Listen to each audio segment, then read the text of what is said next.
जय Hind defence lovers. आज की टॉप हेडलाइंस कुछ इस प्रकार हैं। इंडियन बिजनेसमैन कुलभूषण जाधव को किडनैप करने वाले पाकिस्तान में स्थित संगठन पर ईरान ने करी स्ट्राइक। बीईएल को रिसीव हुआ मिसाइल सिस्टम से संबंधित स्पेयर पार्ट सप्लाई करने वाला कॉन्ट्रैक्ट। नॉर्दर्न आर्मी कमांडर ने रिव्यू किया आर्मी के लेटेस्ट इक्विपमेंट। मालदीव टर्की से खरीद रहा है एडवांस यूसीएवीज। और रशियन कंपनी ने अपने Su-75 चेकमेट फाइटर के लिए पेटेंट करवाया एक खास कैमोफ्लेज टेक।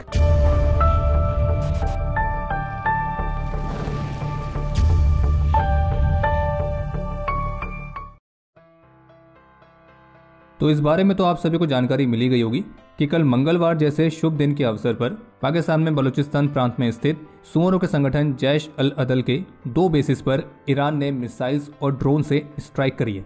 और हमेशा की तरह दिन रात जागे रहने वाली पाकिस्तानी मिलिट्री को इस स्ट्राइक के बारे में तभी जानकारी मिली जब ये स्ट्राइक हो गई थी। तो पहले तो ये बता देते हैं कि आखिर ईरान ने ये एयर स्ट्राइक कंडक्ट करी क्यों।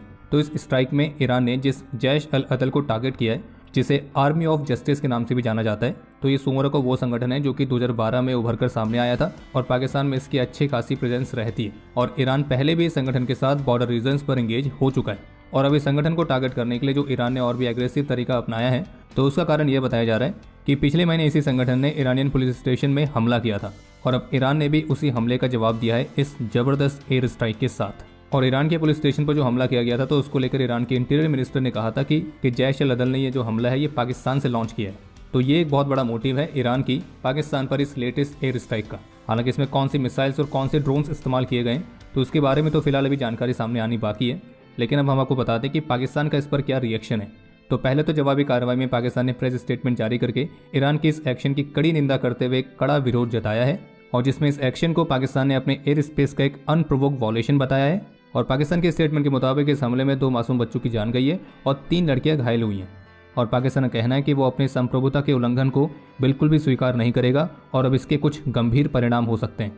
उनका यह भी कहना है कि पाकिस्तान और ईरान के बीच कई सारे कम्युनिकेशन चैनल्स होने के बावजूद ये इलीगल एक्ट हुआ है। बाकी पाकिस्तान ने ईरान के फॉरेन मिनिस्ट्री के सीनियर ऑफिशियल्स के सामने अपनी चिंता ऑलरेडी जता दी है।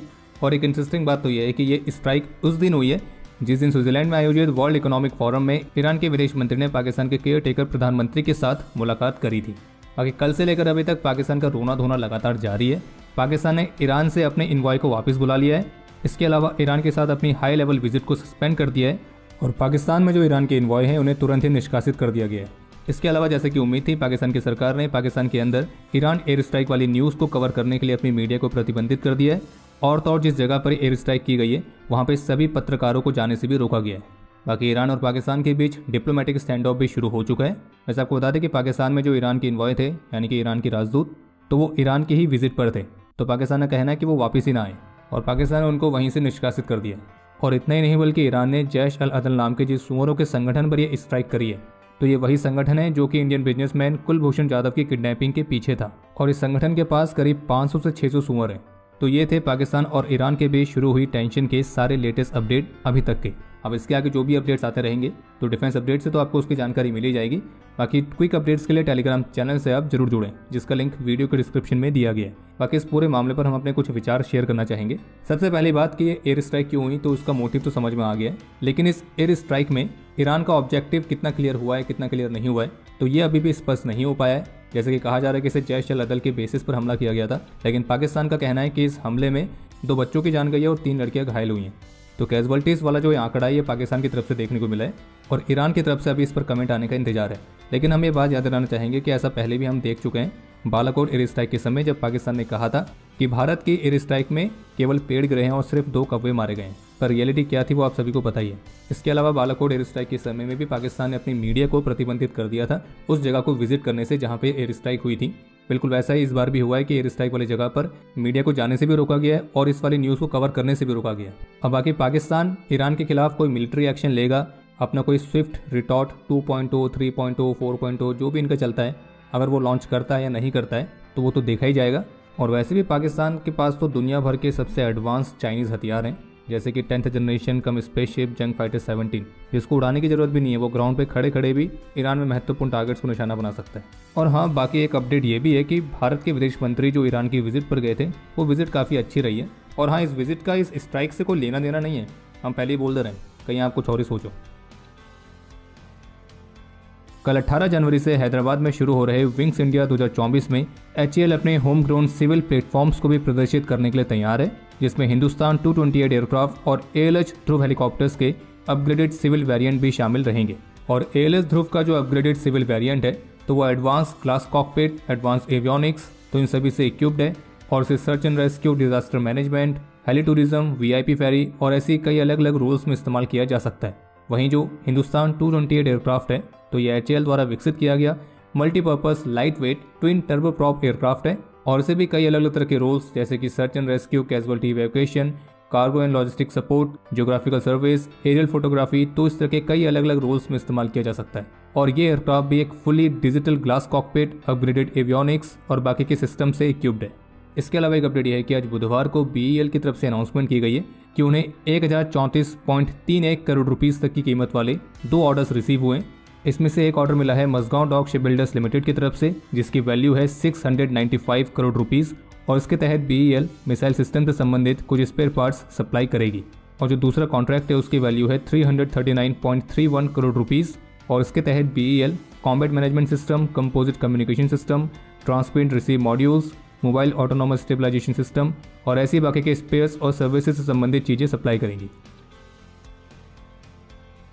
Northern army commander lieutenant general Upendra Dwivedi द्वारा उन इक्विपमेंट की समीक्षा की गई है जो कि अभी हाल ही में आर्मी द्वारा इमरजेंसी प्रोक्योरमेंट पावर्स का इस्तेमाल करके लिए गए, जो कि नॉर्दर्न थिएटर में क्रिटिकल ऑपरेशंस के लिए जरूरी हमारे ट्रूप्स के रिक्वायरमेंट्स को पूरा करेंगे। और इस दौरान नॉर्दर्न आर्मी कमांडर को हर एक न्यू जनरेशन के और हाईटेक इक्विपमेंट की कैपेबिलिटी और उसकी यूटिलाइजेशन के बारे में जानकारी दी गई है और ये जो इक्विपमेंट है ये जल्द ही फॉरवर्ड ट्रूप्स को इशू किए जाने वाले हैं।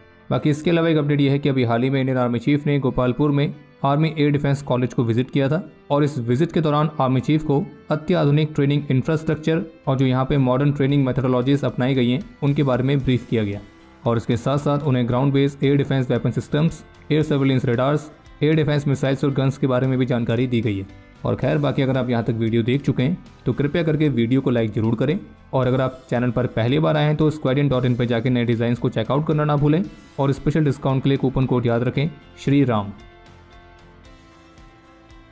तो भारत और मालदीव के बीच चल रही डिप्लोमेटिक टेंशन के बीच एक अपडेट ये निकल के सामने आया है कि मालदीव की सरकार ने सर्विलेंस पर्पस के लिए टर्की के ड्रोन्स को खरीदने के लिए 37 मिलियन US तक की डील साइन करी है और ये ड्रोन्स मुख्य रूप से मालदीव्स हाई सीज पर पेट्रोलिंग पर्पस के लिए करेगा।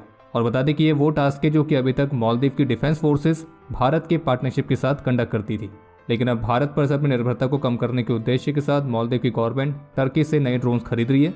और इस डील के तहत टर्की के कौन से वाले ड्रोन्स मालदीव से लेने वाला है तो इस पर कोई ऑफिशियल कमेंट देखने को तो नहीं मिला है, लेकिन जो अलग अलग मीडिया रिपोर्ट्स देखने को मिली हैं तो उनमें बताया गया कि इस डील के तहत या तो बैरक्टर UCAVs या फिर अक्सुंगुर UCAVs मालदीव्स टर्की से ले सकता है। बाकी इसके अलावा एक अपडेट यह है कि मणिपुर के मोहरे से फिर से कुछ हिंसक घटना होने की रिपोर्ट सामने आई है, जहाँ बुधवार को ऑफिशियल्स की तरफ से बताया गया कि आतंकियों के एक हमले में मणिपुर पुलिस के 2 वीरों ने अपना सर्वोच्च बलिदान दिया है जबकि 2 अन्य घायल हुए हैं और बताया जा रहा है कि इस हमले में RPGs का इस्तेमाल किया गया था।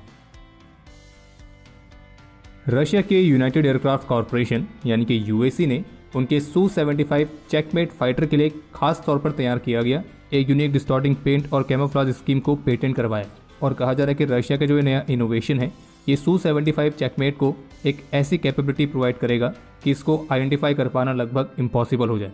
बाकी इसके अलावा एक अपडेट यह है कि ताइवान में एक नई सरकार आने के बाद इस बात की जानकारी सामने आई है कि ताइवान की मिलिट्री अपने ईस्ट कोस्ट पर 2 और नए मिसाइल बेसिस को तैयार करेगी और इन नए बेसिस में एंटीशिप मिसाइल्स की स्टोरेज फैसिलिटीज रहेंगी।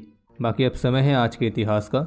आज के दिन 2004 में जम्मू कश्मीर में अपने अदम्य साहस और वीरता का परिचय देते हुए मेजर ललित प्रकाश, नायब सूबेदार प्रभु सिंह, लांस नायक संजीव कुमार सिंह और सिपाही गणपत सिंह ने अपने जीवन का सर्वोच्च बलिदान दिया था। मेजर ललित को मरणोपरांत शौर्य चक्र से और नायब सूबेदार प्रभु सिंह को मरणोपरांत सेना मेडल से भी सम्मानित किया गया। आज के दिन 2007 में इस देश के प्रति अपना कर्तव्य निभाते हुए मेजर इमरान काजी ने अपना सर्वोच्च बलिदान दिया था। आज के दिन 2017 में झारखंड में एक एंटी नक्सल ऑपरेशन के दौरान कोबरा कमांडोज के कैनाइन वॉरियर अमीनिका ने भी अपना सर्वोच्च बलिदान दिया था। और आपके लिए आज का प्रश्न ये है कि इस बार की रिपब्लिक डे परेड के चीफ गेस्ट कौन है। समय है आज के टॉप 3 कमेंट्स का जो ये रहे आपकी स्क्रीन पर।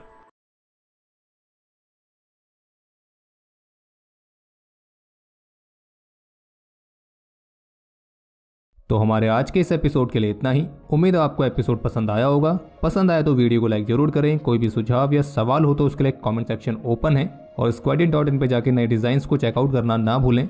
हम जल्दी मिलेंगे नए एपिसोड के साथ। तब तक के लिए जय हिंद, जय भारत।